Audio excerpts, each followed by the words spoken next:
നമ്മൾ എൻ്റർ ചെയ്യുന്ന സംഖ്യ പാലിൻഡ്രോം ആണോ അല്ലയോ എന്ന് നമുക്ക് സി പ്രോഗ്രാം ഉപയോഗിച്ച് എങ്ങനെ ചെക്ക് ചെയ്യാമെന്ന് നോക്കാം. സോ നമുക്ക് പാലിൻഡ്രോം എന്നാൽ എന്താണെന്ന് നോക്കാം. ഫോർ എക്സാമ്പിൾ ആയിട്ട് നമ്മൾ ഒരു 121 എന്ന് പറയുന്നൊരു സംഖ്യ എൻ്റർ ചെയ്യുന്നു. സോ ഈ സംഖ്യയെ നമ്മൾ തിരിച്ച് എഴുതുകയാണെങ്കിൽ, അതായത് റിവേഴ്സ് ആക്കുകയാണെങ്കിലും നമുക്ക് 121 തന്നെ കിട്ടും. സോ ഒരു സംഖ്യയുടെ ഒറിജിനൽ ഫോമും നമ്മൾ അതിനെ റിവേഴ്സ് ചെയ്ത് എഴുതുകയാണെങ്കിലും രണ്ടും നമുക്ക് ഒരുപോലെയാണ് കിട്ടുന്നതെങ്കിൽ ആ സംഖ്യയെ നമുക്ക് പാലിൻഡ്രോം നമ്പർ എന്ന് വിളിക്കാവുന്നതാണ്. ഫോർ എക്സാമ്പിൾ ഇപ്പോൾ 123 എന്ന് പറയുന്ന ഒരു സംഖ്യ എടുക്കുകയാണെങ്കിൽ നമ്മളത് തിരിച്ച് എഴുതുകയാണെങ്കിൽ നമുക്ക് 321 കിട്ടുന്നത്. സോ അതുകൊണ്ട് തന്നെ ഇത് ഒരു പാലിൻഡ്രോം സംഖ്യയല്ല. സോ ഏതൊരു സംഖ്യയെയും തിരിച്ചെഴുതിയാലും സെയിം സംഖ്യ ലഭിക്കുകയാണെങ്കിൽ അത് പാലിൻഡ്രോമാണ്. ഉദാഹരണത്തിന് 313 പാലിൻഡ്രോമാണ്. അതുപോലെ 1331 പാലിൻഡ്രോമാണ്. അതുപോലെ 95059 പാലിൻഡ്രോമാണ്.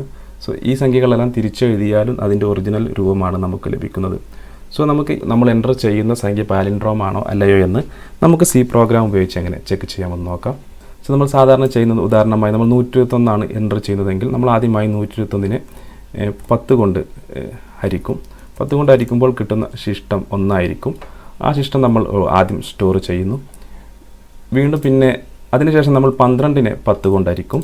സോ അപ്പോൾ നമുക്ക് കിട്ടുന്ന ശിഷ്ടം എന്ന് പറയുന്നത് 2 ആയിരിക്കും. ആ 2 നമ്മളിവിടെ സ്റ്റോർ ചെയ്യുന്നു. പിന്നെ 1നെ നമ്മൾ 10 കൊണ്ട് ഹരിക്കും. 1നെ 10 കൊണ്ട് ഹരിച്ചാൽ നമുക്കറിയാം ശിഷ്ടം 1 ആയിരിക്കും. സോ ആ നമ്പറും ഇതുപോലെ സ്റ്റോർ ചെയ്യുന്നു. സോ നമുക്ക് ഈ പ്രോഗ്രാം എങ്ങനെ സി പ്രോഗ്രാമിൽ ചെയ്യാമെന്ന് നോക്കാം. സോ നമുക്ക് ആദ്യമായി 2 വേരിയബിൾ ഡിക്ലെയർ ചെയ്യാം, ഇൻറ്റ് n. അതുപോലെ നമുക്ക് എൻഡേഡ് നം എന്ന് പറയുന്ന 2 വേരിയബിൾ ഡിക്ലെയർ ചെയ്യുന്നു. ശേഷം നമ്മൾ പ്രിൻറ്റ് ചെയ്യുന്നു, print of enter A number. ശേഷം സ്കാൻഫ് ഉപയോഗിച്ച് നമ്മളത് എന്നിലോട്ട് സ്റ്റോർ ചെയ്യുന്നു. ശേഷം നമ്മൾ എൻഡേഡ് നമ്പർ എന്ന് പറയുന്നതിലോട്ട് ഈ എന്നിലെ വാല്യൂ സ്റ്റോർ ചെയ്യുന്നു. അതിന് കാരണം നമ്മൾ ഇനി ചെയ്യാൻ പോകുന്നത് ഒരു ലൂപ്പ് സ്റ്റേറ്റ്മെൻ്റ് ആണ്. ആ സ്റ്റേറ്റ്മെൻറ്റിൽ നമ്മൾ എന്നിൻ്റെ വാല്യൂ ചേഞ്ച് ചെയ്യുന്നുണ്ട്.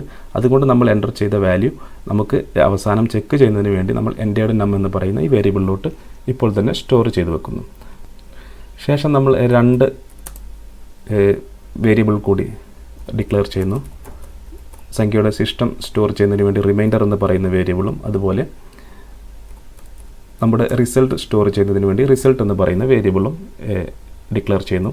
ശേഷം നമ്മൾ വൈൽ ലൂപ്പ് ഓപ്പൺ ചെയ്യുന്നു. വൈൽ ലൂപ്പ് ഓപ്പൺ ചെയ്ത് ആദ്യം തന്നെ നമ്മൾ എൻ്റർ ചെയ്ത സംഖ്യ 0 അല്ല എന്ന് ഉറപ്പുവരുത്തുന്നു. ശേഷം നമ്മൾ വൈൽ ലൂപ്പ് ഓപ്പൺ ചെയ്ത ശേഷം ആദ്യമായ സംഖ്യയുടെ റിമൈൻഡർ കാണുന്നു. മോഡുലസ് ഓപ്പറേറ്റർ ഉപയോഗിച്ച് നമ്മൾ റിമൈൻഡർ കാണുന്നു, 10 കൊണ്ടായിരിക്കുന്നു. നമ്മളിവിടെ ചെയ്ത ആ പ്രോസസ്സ് 10 കൊണ്ടായിരിക്കുന്ന പ്രോസസ്സ് ചെയ്യുന്നു. ശേഷം നമ്മൾ റിസൾട്ട് എന്ന് പറയുന്ന വേരിയബിളിലോട്ട് ഇത് സ്റ്റോർ ചെയ്യുന്നു. സോ റിസൾട്ട് കിട്ടുന്ന ശിഷ്ടത്തെ നമ്മൾ 10 കൊണ്ട് ഗുണിച്ച ശേഷം അതിനോടുകൂടി റിമൈൻഡർ കൂടി ആഡ് ചെയ്യുന്നു. എന്നാൽ മാത്രമേ നമുക്ക് ഇതുപോലെ ആദ്യം കിട്ടുന്ന സംഖ്യ 1 സ്റ്റോർ ചെയ്യുകയുള്ളൂ. ശേഷം നമ്മൾ അപ്ഡേറ്റ് ഫംഗ്ഷൻ കൊടുക്കുന്നു, n = n/10. സോ അത് നമ്മൾ എഴുതുന്നത് ഇതുപോലെയാണ്. സോ ഇതിനർത്ഥം n = n/10 എന്നാണ്. സോ എന്നിരുന്നാൽ മാത്രമേ നമ്മൾ ഈ 121 എന്ന് പറയുന്ന സംഖ്യയെ ആദ്യം നമ്മൾ ഹരിച്ച ശേഷം 10 കൊണ്ട് ഹരിച്ച ശേഷം പിന്നെ നമുക്ക് ഹരിക്കേണ്ടത് 12നെയാണ്. സോ അതുകൊണ്ട് തന്നെ നമുക്ക് ഈ ഒരു ഫോർമുല ഇവിടെ ഉപയോഗിക്കേണ്ടതുണ്ട്. സോ ഇതിനെ 10 കൊണ്ട് ഹരിച്ചു കഴിഞ്ഞാൽ പിന്നെ 12 ആയിരിക്കും ആ n എന്ന് പറയുന്ന നമ്പറിൽ സ്റ്റോർ ചെയ്യുന്നത്. പിന്നെ നമ്മൾ ആ 12നെയാണ് നമ്മളിവിടെ ഹരിക്കുന്നത്, 10 കൊണ്ട് ഹരിക്കുന്നത്. സോ ഈ ലൂപ്പ് ഇങ്ങനെ വർക്ക് ചെയ്തുകൊണ്ടിരിക്കുന്നു. അവസാനം റിസൾട്ട് എന്ന് പറയുന്ന ഈ ഒരു വേരിയബിളിൽ നമ്മൾ എൻ്റർ ചെയ്ത സംഖ്യയുടെ റിവേഴ്സ് ചെയ്തിട്ടുള്ള നമ്പർ സ്റ്റോർ ചെയ്യുന്നു. ശേഷം നമ്മൾ ഇത് ചെക്ക് ചെയ്യുന്നു, if ended number = result. So നമ്മൾ ആദ്യത്തെ നമ്പറായ n നമ്മളിവിടെ സ്റ്റോർ ചെയ്തിരുന്നു, എൻഡേഡ് നമ്പർ എന്ന് പറയുന്ന വേരിയബിൾ. സോ ആ വേരിയബിൾ ആ സംഖ്യയും നമുക്ക് കിട്ടിയ റിസൾട്ട് റിവേഴ്സ് ചെയ്ത സംഖ്യയും ഒന്നാണോ എന്ന് ചെക്ക് ചെയ്യുന്നു. ആണെങ്കിൽ പ്രിൻ്റ് ഓഫ് ഉപയോഗിച്ച് ended number is A palindrome. അല്ലെങ്കിൽ ഈ ഒരു മെസ്സേജ് ഞാൻ ഇവിടുന്ന് കോപ്പി ചെയ്ത ശേഷം ഇവിടെ പേസ്റ്റ് ചെയ്യുന്നു, entered number is not a palindrome. So നമുക്ക് പ്രോഗ്രാം റൺ ചെയ്ത് നോക്കാം. സോ നമ്മൾ ആദ്യമായി 121 എൻ്റർ ചെയ്യുന്നു. സോ നമുക്ക് ഇവിടെ കിട്ടുന്നു എൻഡേഡ് നമ്പർ ഈസ് പാലിൻഡ്രോം.